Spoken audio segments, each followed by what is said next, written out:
ഇപ്പോൾ വരുന്ന വളരെ പ്രധാനപ്പെട്ട ഒരു വാർത്തയിലേക്കാണ് നമ്മൾ പോകുന്നത്. സൗമ്യ കൊലക്കേസ് പ്രതി ഗോവിന്ദച്ചാമി ജയിൽ ചാടി. കണ്ണൂർ സെൻട്രൽ ജയിലിൽ നിന്നാണ് ചാടിയത്. ജീവപര്യന്തം തടവ് ശിക്ഷ അനുഭവിച്ചു വരികയായിരുന്നു. രഞ്ജിത്ത് രാമചന്ദ്രൻ ചേരുന്നു കൂടുതൽ വിവരങ്ങളുമായി. രഞ്ജിത്ത്, എന്താണ് വിശദാംശങ്ങൾ? തീർച്ചയായും വളരെ പ്രധാനപ്പെട്ട ഒരു വിവരമാണ് ആര്യ ഇപ്പോൾ പുറത്തു വരുന്നത്.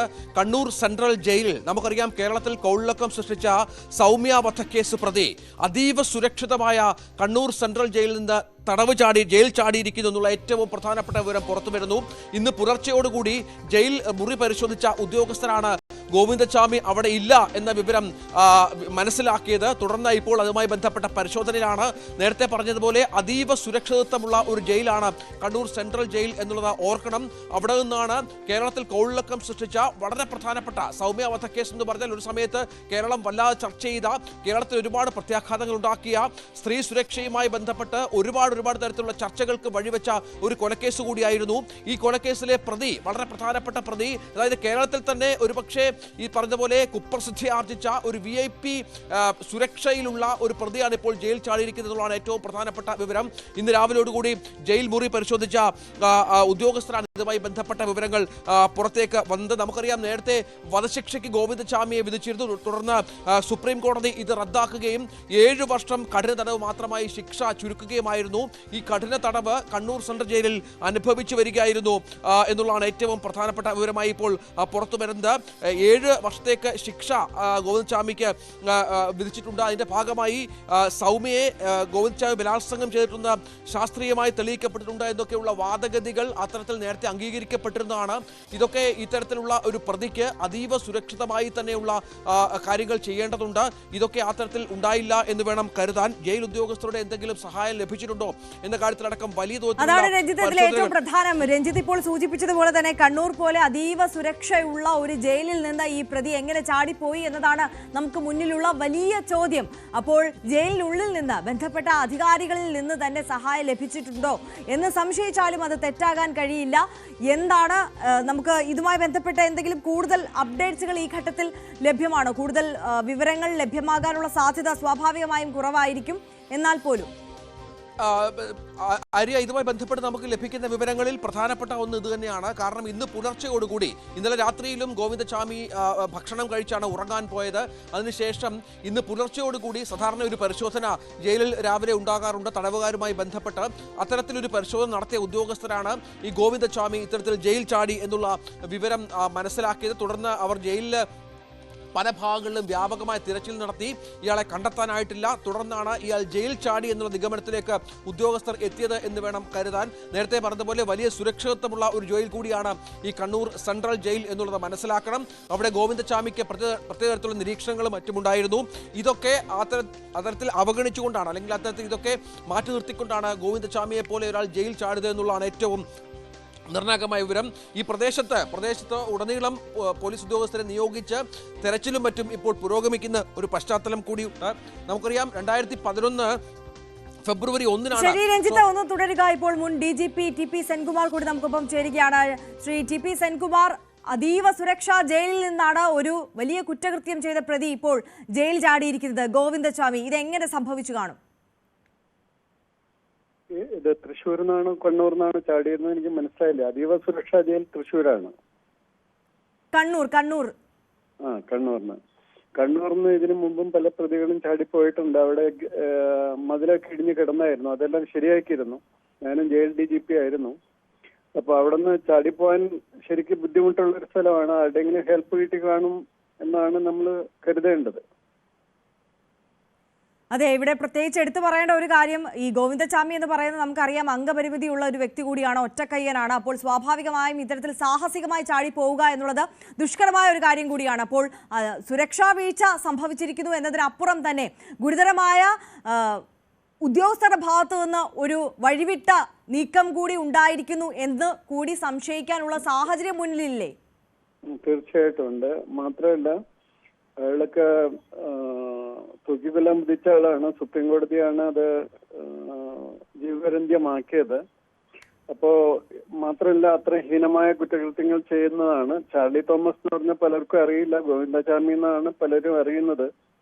അപ്പൊ അതുകൊണ്ട് തീർച്ചയായിട്ടും ജയിലിന്റെ ഭാഗത്ത് എന്തെങ്കിലും മിസ്റ്റേക്ക് അല്ലെങ്കിൽ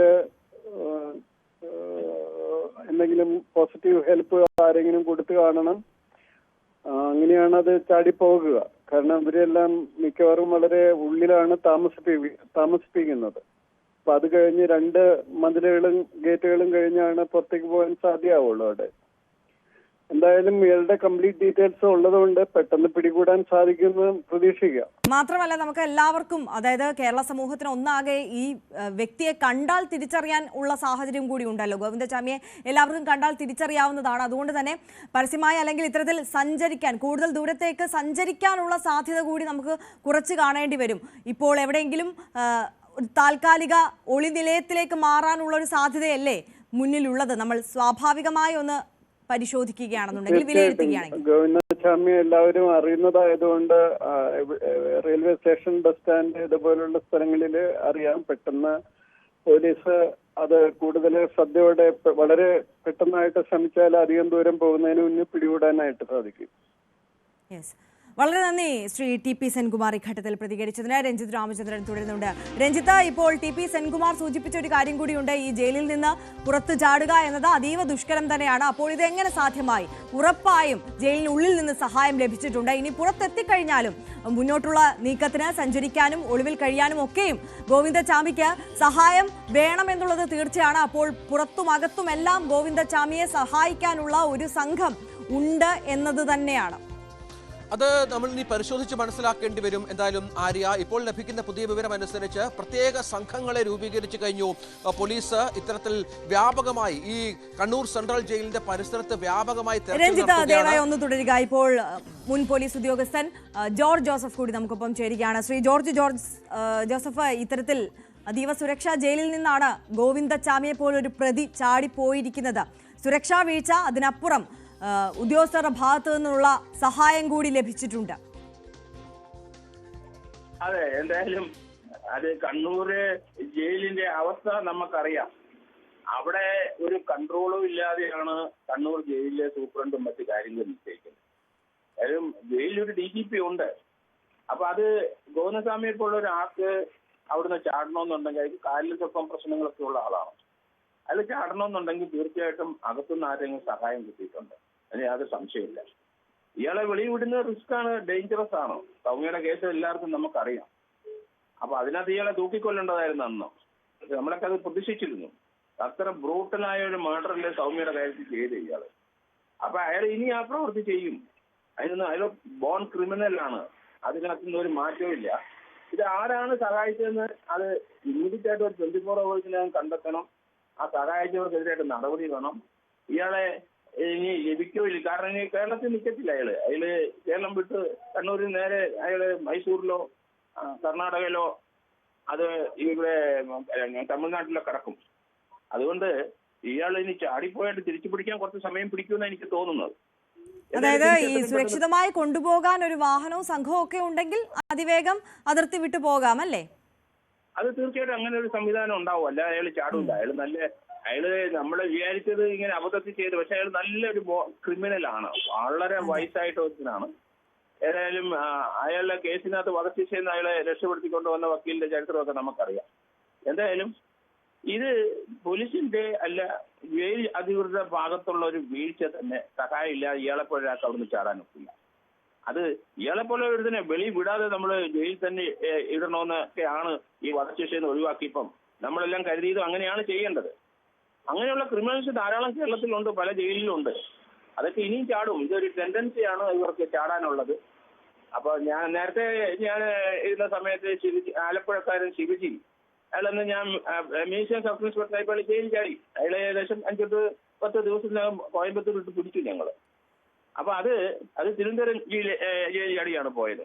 ശരി. അപ്പൊ അതുകൊണ്ട് ഇത് ജയിലധികൃതരുടെ ഭാഗത്തു നിന്ന് പക്ക വീഴ്ചയാണ്. ഇമ്മീഡിയറ്റ് നടപടി ഉണ്ടാവണം. ഇല്ലെങ്കിൽ ഇതൊരു ശരി. ശ്രീ ജോർജ് ജോസഫ്, താങ്കൾക്ക് തുടരാൻ കഴിയുമെങ്കിൽ ദയവായി തുടരുക. ഇപ്പോൾ ശ്രീ തിരുവഞ്ചൂർ രാധാകൃഷ്ണൻ MLA കൂടി നമുക്കൊപ്പം ചേരുകയാണ്. ഗോവിന്ദചാമിയെ പോലെയുള്ള ഒരു ക്രിമിനൽ, ഒരു കൊടും ക്രിമിനലാണ് ഇത്തരത്തിൽ ചാടിപ്പോയിരിക്കുന്നത്. സ്വാഭാവികമായും സുരക്ഷാ വീഴ്ചയും അതിനപ്പുറം ഈ ഉദ്യോഗസ്ഥരുടെ സഹായം ലഭിച്ചിട്ടുണ്ടോ എന്നൊക്കെ സ്വാഭാവികമായും നമ്മൾ സംശയിച്ചാൽ തെറ്റാകില്ലല്ലോ MLA. ജയിൽ സുരക്ഷാ വീഴ്ചയെ കുറിച്ച് ഇതിനോടകം തന്നെ ഒത്തിരി ചർച്ചകൾ ഉണ്ടായിട്ടുണ്ട്. കണ്ണൂർ ജയിൽ അതിന് ഏറ്റവും പ്രധാനപ്പെട്ട ഒരു സ്ഥലമാണ്. അവിടെ നിന്നാണ് പോയത് എന്നാണ് ഇപ്പോൾ എനിക്ക് മനസ്സിലായിട്ടുള്ളത്. അത് വീഴ്ച വരുത്തിയ ഉത്തരവാദികളായിട്ടുള്ള ആളുകൾക്കെതിരെ